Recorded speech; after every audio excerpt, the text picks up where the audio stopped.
Postmortem results of Cyrus Jirongo in detail, exposing the actual cause of the accident. Welcome back to our channel. Press the subscribe button for more news bulletins on Real News, the channel where you get all you trending politics. Now, an autopsy result was released by the personal family pathologist and the government pathologist who conducted the autopsy of the late Cyrus Jirongo. But do you believe that Cyrus Jirongo actually died from blunt force trauma, as the pathologist stated, and severe injuries due to the car crash that fatally went viral of the death of Jirongo? Now, the postmortem clearly states he had multiple injuries on his chest, abdomen, spinal cord injuries resulting to blood-forced trauma. Now, the postmortem does not tell us if he was poisoned or the levels of alcohol on the body of the late Jirongo. What we actually wanted to review on the postmortem analysis. Dr. Uduo, my name is Dr. Joseph Ndongo, a pathologist representing the family of the late Cyrus Jirongo. And we have looked at the body of the late Jirongo, and it had multiple injuries. There were multiple fractures. There was a fracture involving the right hand, two fractures involving the right hand, and then there were fractures of both lower limbs. The lower limbs are the legs. There was a crash injury to the chest with multiple ribs fracture. There was perforation of the heart with a rupture of most of the major vessels that connect the heart. There were also bleeding into the chest cavity, and also crash injuries going to the abdomen with the crash of the liver, with also bleeding into the abdominal cavity. Transection of the spinal cord at the thoracic level, and as a result of our examination, we formed an opinion that the late Cyrus Jirongo died as a result of a crash injury to the chest, the abdomen, and also spinal injuries due to blunt force trauma. I think at this juncture we will ask Dr. Media to add anything.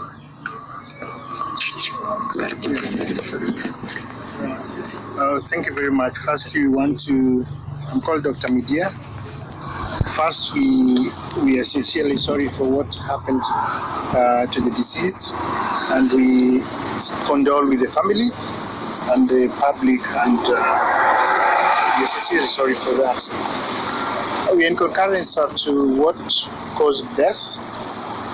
The injuries sustained were quite severe, involving the chest and the abdomen, and also the spine. There might have been what is observed outside may not tie with what is inside, but when you open up the body, it's quite severe, and it's like it was instant and likely incompatible with life. And as I say, we are sincerely sorry for that, and we condole with the public. My name is Dr. Martin Wanyoike. I'm the family doctor for Jirongo family. I've been taking care of Honorable Jirongo for many, many years. But many of the times it is not even him who is annoyed. He's just sending his relatives, friends, associates to take care of them, which I've been doing. So, of course, the family asked me to help identify the pathologists, which we identified Mr. Ndungo. Dr. Ndungo to be with us. I attended the postmortem, and as a heart doctor, I witnessed a very severe injury to the heart. The left ventricle was ruptured. The main pipe from the heart called aorta had disconnected with the heart, and those injuries are not compatible with life. Probably when that happened, you only had 3 minutes to go. It was quite a blow for all of us to do something like this. Yeah, as you can see, the late Jirongo died of very severe chest injuries, and these injuries were as a result of a crash injury, and the doctors have explained them very well. This is an investigation which is ongoing. Remember, postmortem is just part of a wide investigation. So we have concluded, so we've taken some samples also for analysis because there have been a lot of speculations ongoing. And other than what you've seen in the mortuary, we've taken samples for what is called toxicological analysis. The samples have been taken in sets, some which will be analyzed by our government chemists, and some which will be analyzed by the private pathologist on behalf of the family. So let's be patient and wait for what we'll see in the course of the investigation. We'll also take it also for DNA. Yeah. George,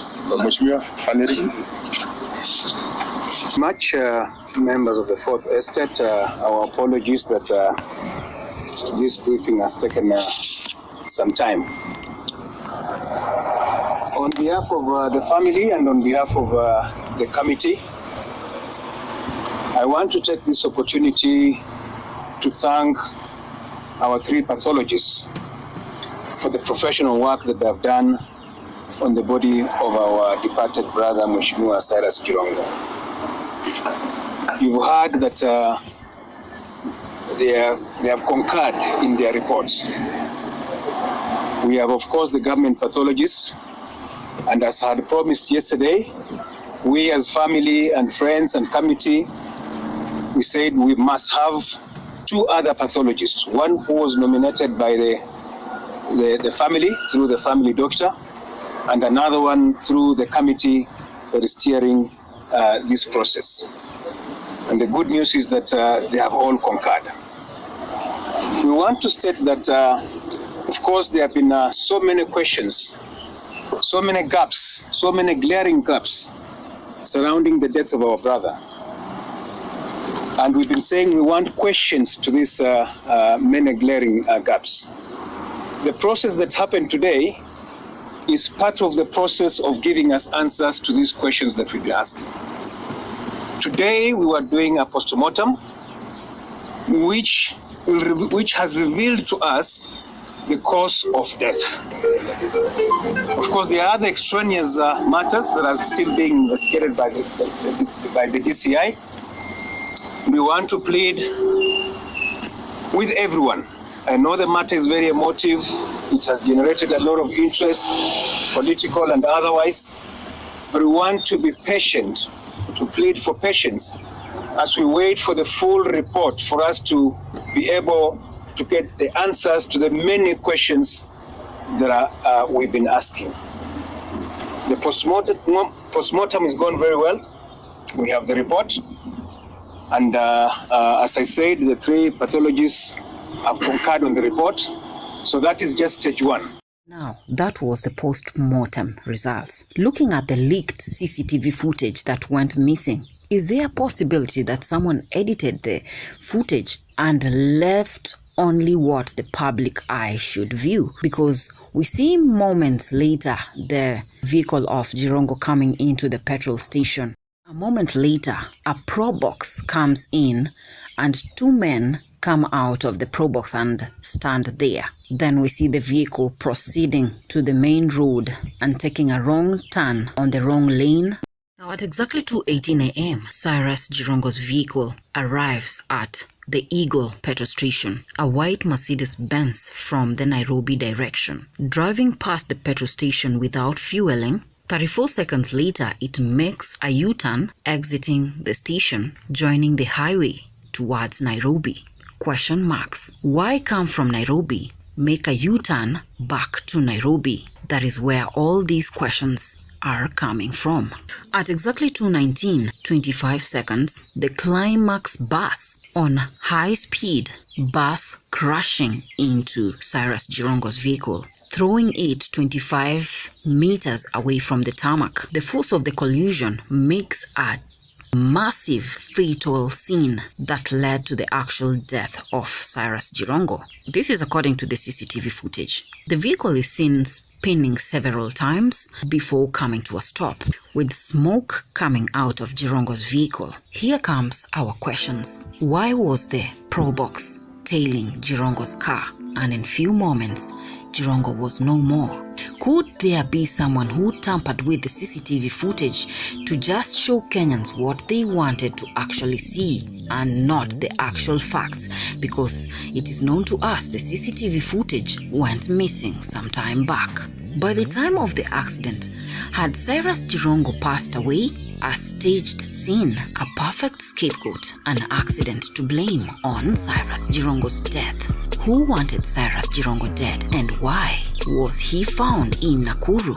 Why come from Nairobi and make another turn back to Nairobi? The questions are endless. Why did the post-mortem results not reveal if Jirongo was actually intoxicated and the level of alcohol in his blood, or if he was injected with biochemical weapons? There is still an ongoing investigation, but according to the facts we have received so far, Kenyans are drawing to conclusions. We all know what transpired, and it is not actually the accident that caused the death of Jirongo. Well, stay tuned to Royal News, the channel where you get all your trending bulletins. For more news updates on Cyrus Jirongo's death and investigation, subscribe to Royal News, channel where you get all your trending updates. JD Ishmaels.